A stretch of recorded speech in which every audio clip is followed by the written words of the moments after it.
There are several golf greats that have played at Langston Golf Course over the years, and many that still consider Langston their home course. Today, we have James Black, Lee Elder, Calvin Pete, Chuck Thorpe, and Rafe Botts here from all over the country to share their memories of Langston Golf Course. Before we hear their in-person stories about Langston, we'll first hear from those who couldn't be with us on June 8th. Jim Dent, National Black Golf Hall of Fame, class of 1992, Ron Terry, class of 2000, and Charlie Owens, class of 1988, were unable to attend, but would like to share their favorite Langston story with you as well.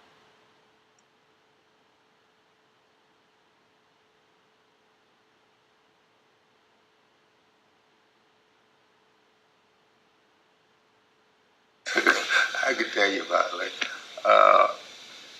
Wherever we was able to play, it was a nice golf course. But realistically, we wouldn't know a good golf course from a bad one unless we played on one of the white courses on Caddisbury. So Langston was something.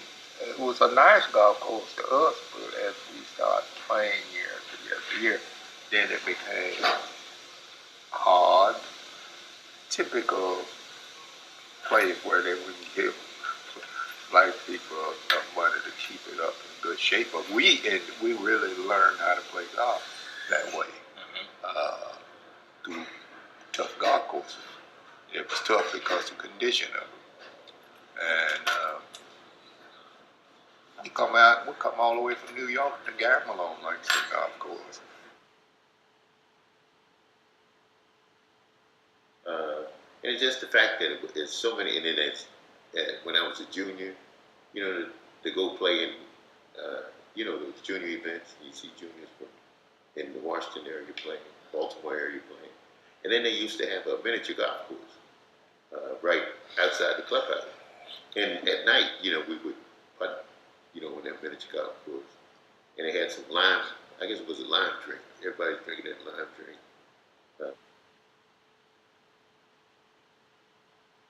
I came Langston playing the capital city. Yep. My favorite story about Langston, I remember I don't know, he's still coming to Alabama Slim. He was a funny guy. Alabama man, they used to rob him every afternoon. He thought he was robbing them, but they were robbing him every afternoon. Every time he gets some money, he brings to Langston. And they were waiting on him every afternoon.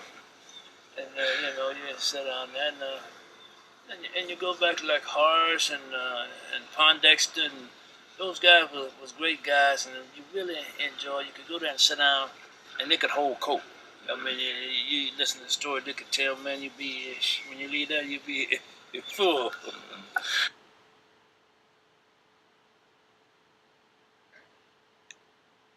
Two additional golfers that are important to Langston's history and the success of African American golf are Charlie Sifford and Jim Thorpe. Sifford and Thorpe are in the National Black Golf Hall of Fame, class of 1986. Charlie Sifford just celebrated his 91st birthday last week, and Jim Thorpe is currently on the Senior PGA Tour. They are both quoted in the book Par with remarks from when they were young golfers.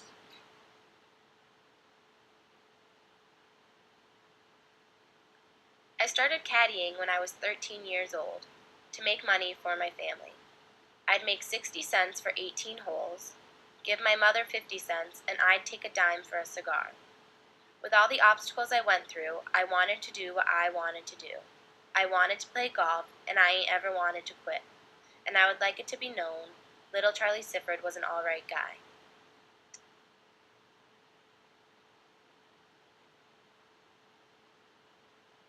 We never wore golf shoes till we got on the tour. We never knew what golf shoes was. Do you think Tiger Woods will ever know that we used to make golf clubs out of tobacco sticks? That we made a putter from an old dogwood tree? In 1981, in Marion, Pennsylvania, I was leading the U.S. Open, and I don't even think my wife knew this. I was absolutely dead broke. If they hadn't had food in the locker room, I couldn't have eaten. Now, it is our pleasure to introduce the golf greats that were able to join our Heritage Celebration. James Black is in the National Black Golf Hall of Fame, class of 1986. He turned pro in 1962 and joined the PGA Tour in 1965. He played in 14 events on tour. Lee Elder is in the National Black Golf Hall of Fame, class of 1986. He turned pro in 1959 and joined the PGA Tour in 1967. Elder won the 1974 Monsanto Open to become the first African American to qualify and play in the Masters. He joined the Senior Tour in 1984. Calvin Peete is in the National Black Golf Hall of Fame, class of 1986, and turned pro in 1971. He qualified for the PGA Tour in 1975.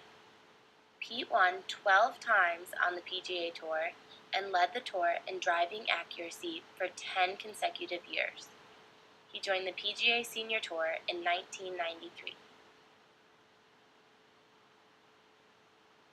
Chuck Thorpe is in the National Black Golf Hall of Fame, class of 1986. He turned pro in 1967 and joined the PGA Tour in 1962. Rafe Botts is in the National Black Golf Hall of Fame, class of 1988. He is from Washington, D.C., and won the UGA Amateur Championship in 1959 at Langston. He turned pro in 1960 and joined the PGA Tour in 1961. He moved to California to pursue golf as a profession under the direction of Charlie Sifford and Teddy Rhodes. Great to have you here. Thank you. Let's kind of go through this thing. What does this place mean? It's something special for us. But my guess is special doesn't really get it for you guys. Who wants to start? Talk about Langston.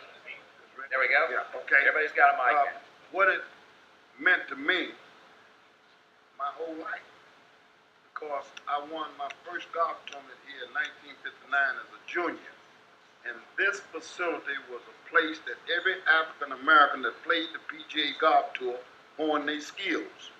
So we got to play this facility, competitions against one another.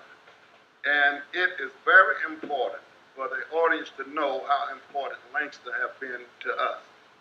So I won here. I won the Negro National Junior here. I won the Capital City here. So this facility has been very special to me coming to D.C. I always looked at D.C. being my home here at Langston Golf Course. So to see the Elder, Ray Bott, or Calvin Peete, and know that we battle here, competition, hone our skills at this facility, and to go on and see them accomplish what they accomplished in golf was amazing.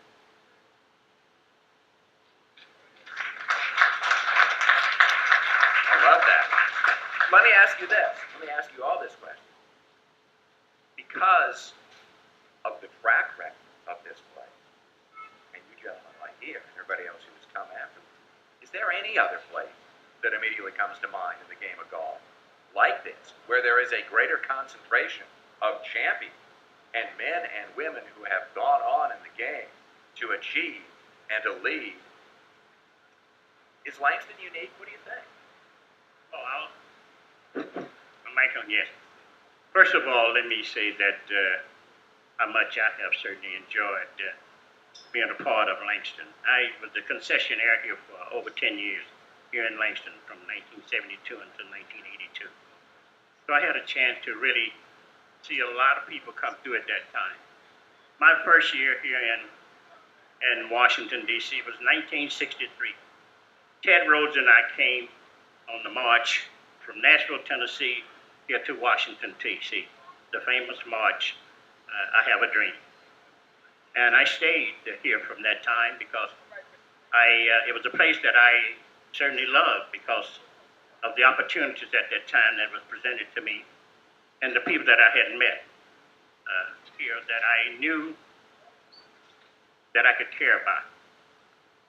Also, the one thing that I was so proud of was the fact that it was a golf course that had a lot of history of people that had played here well before me, the Joe Lewises. And I just want to say that there were several talks earlier about Joe Lewis and the teaching that he had before he became a great golfer. And he did become a great golfer. But I think the name of Ted Rhodes was synonymous with Joe Lewis because Ted Rhodes were the first teacher that taught Joe. I traveled with them for well over 10 years. So I know the making of how strong Joe cared about Ted and Leonard Reed. There were so many people that was involved in Joe's life and also Ted Rhodes' life that was not mentioned earlier. And I just wanted to really set that record straight. But Washington was certainly a place that I could care about, a place that I could live and enjoy myself, and a place that I really feel that I could make a contribution to help other people. Because during the time that I was at Langston, I was in the midst of my own career on the PGA Tour.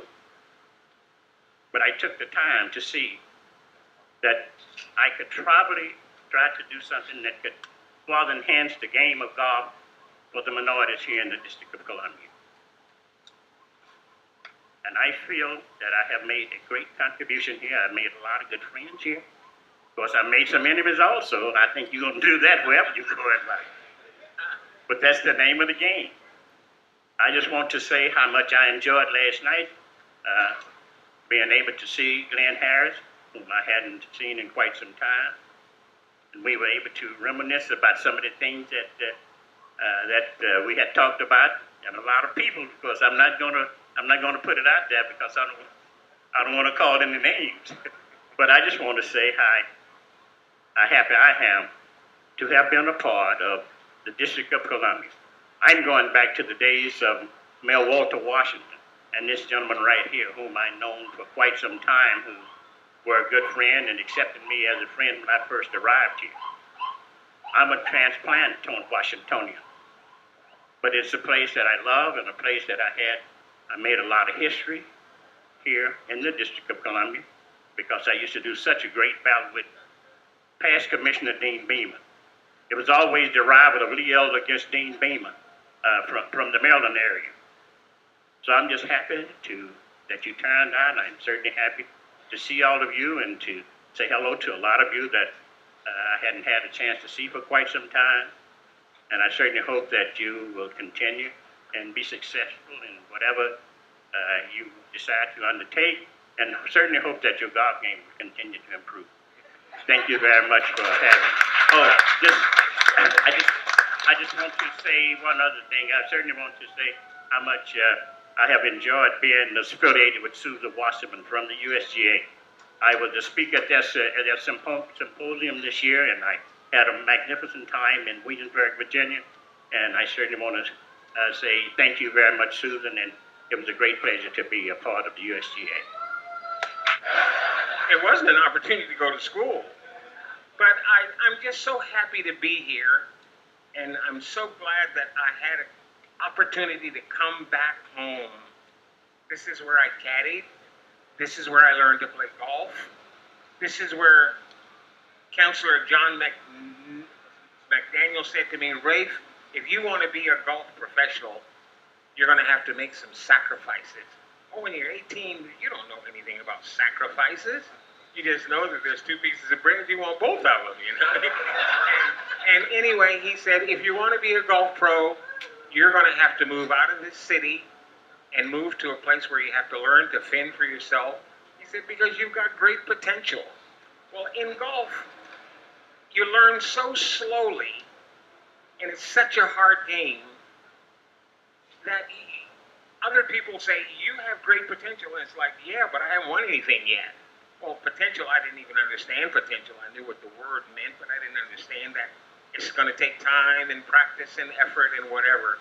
But there are people like Mr. McDaniels who led me to know that I would have to make some severe sacrifices in order to pursue the career that I had in mind.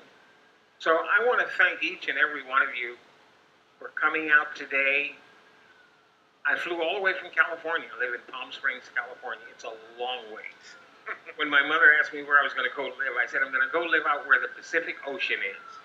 That's all I knew geography-wise. I didn't know where it was. I didn't know it was 3,500 miles away. And it took 3 days to drive there. But anyway, my career as a golf pro, with Lee coming out on tour, Charlie being on tour, Lee Elder introduced me to the CEO of Philip Morris International. And the next thing I know, I was playing in the Philip Morris Invitational for 13 years. 13 years.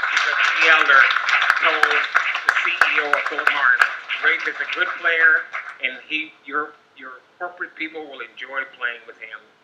And so many people helped me. Because when you were a black golf pro, it was hard.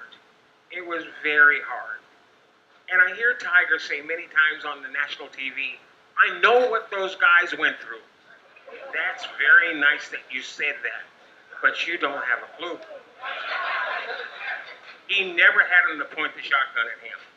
He never had him to tell him, we're going to throw you in the bayou and let the alligators eat you up. There were a lot of tough times. So to become a golf professional at the time that I tried to be a golf pro, it was very, very difficult. So again, thank you for coming. Thank you for letting me share my times with you. Thank you for making it possible for me to play, because there were people like yourselves who helped me. They fed me. They gave me their money. They gave me their cars. They let me stay in their homes. When we played in Florida, if you didn't stay in somebody's house, you didn't stay. So there were lots and lots of tough times, but God made a way, and He provided a way for me to do it, and I did it for a long, long time. I did it for 35 to 40 years, and I thank God, and I thank you guys. Thank you so much. Thank you. No, thank you, sir. You've been pretty quiet down there. Oh, am I on here? Absolutely. Well, you know, what can I say? I don't have the stories that these guys have because, see, I didn't come up the way that they did. You know, they was probably on the tour playing professional golf before I even picked up a golf club. So I cannot say that there's any one specific person that has really been inspirational in my career except for God. You see, I had the greatest teacher of all. I had Jesus to teach me how to play golf. I never had a golf lesson, so he was my instructor. And I want to say to all of you people, I didn't do this all by myself. I had every one of y'all with me. I felt your vibes on coming through that TV screen when I was over that little 3-foot knee knocker, you know. And I say, I cannot miss this because I got to hold up the brothers and the sisters. So no, I got a lot of support from you all, and naturally, that support that y'all gave me came through you to me through God. So I didn't do this all for myself. Yes, I have 7 kids I had to take care of sending to college. But you know, I had to do so much for myself, but I had to do a whole lot for others. You know, as Jesus said, you know, you cast the bread upon the water and it comes back to you tenfold. So this is my way of casting the bread upon the water, is giving back to the people who has really raised you. All of y'all raised me. See, when I was growing up in Detroit and other places, you know, by ways and means, see, everybody in the neighborhood was my parents. And every brother that I meet was my brother, and every sister that I met was my sister. That's the way I grew up. So it's not like I'm here by myself. And I did not do this all by myself. I had a lot of help. I had the help of the Almighty.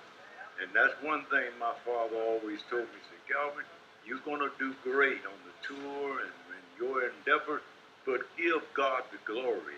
So this is my opportunity to give God the glory. And thank you very much.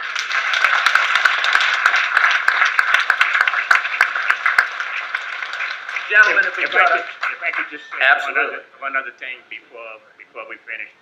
I think we would be remiss if we did not say thank you to Mr. Lewis Tate, the general manager here at Langston, for bringing us here and for and allowing us to be a part of this great festivity. We certainly appreciate it.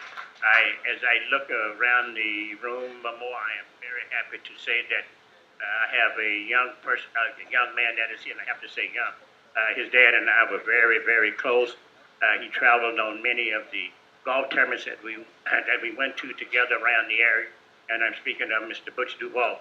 His dad was Bobby Duval, and he and I were very, very, very close.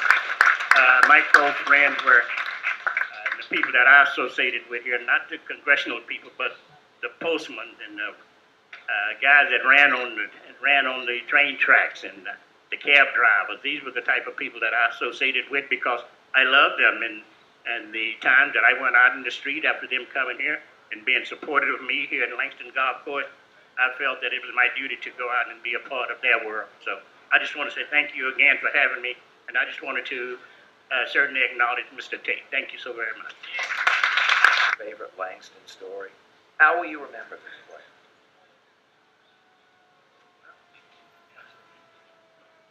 Well, one of my favorite Langston stories was winning the Negro National Junior Championship in '59. In 2013,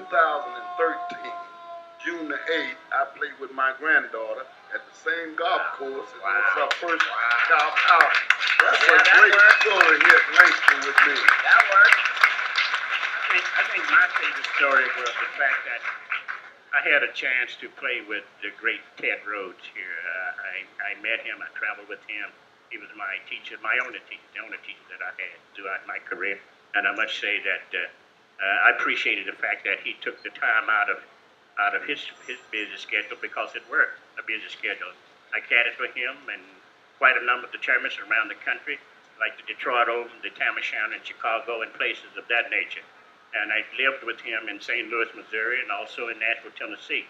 And to be able to come here and to just be a part of being able to walk down the fairway with him here, because I knew that was the only place that I would be able to walk down the fairway with him because his name was so synonymous with all of the top players out there, like your Jimmy DeMaritt and all of your top players that was on the tour at the time. They used to call him Rags, and the reason why they called him Rags was because he changed clothes so many times during the course of a round. Not necessarily say in the major tournaments, but all of the UGA tournaments, and I think a lot of you really saw him do that. Also, I know that in 1965, I believe it were, here when they had the national event at Potomac Park. I think he changed clothes about 5 times. So I just want to say that how happy that I were to be a young man and in the presence of a great player like Ted Rhodes, who was just before his time. They talk about certainly Charlie have certainly been so ominous on the PGA Tour, and he did a lot of wonderful things that have helped us to become players on the PGA Tour. But they overlooked the fact that Ted Rhodes was the man that really made it possible, and made it possible for us to play on the PGA Tour. Can we sing him happy birthday real quick? Because that's coming up, what, Sunday? Or last Sunday, Mr. Sipper? Dave Lucas, there's some folks here who would like to wish you a happy birthday. Is that all right? Hang on one second.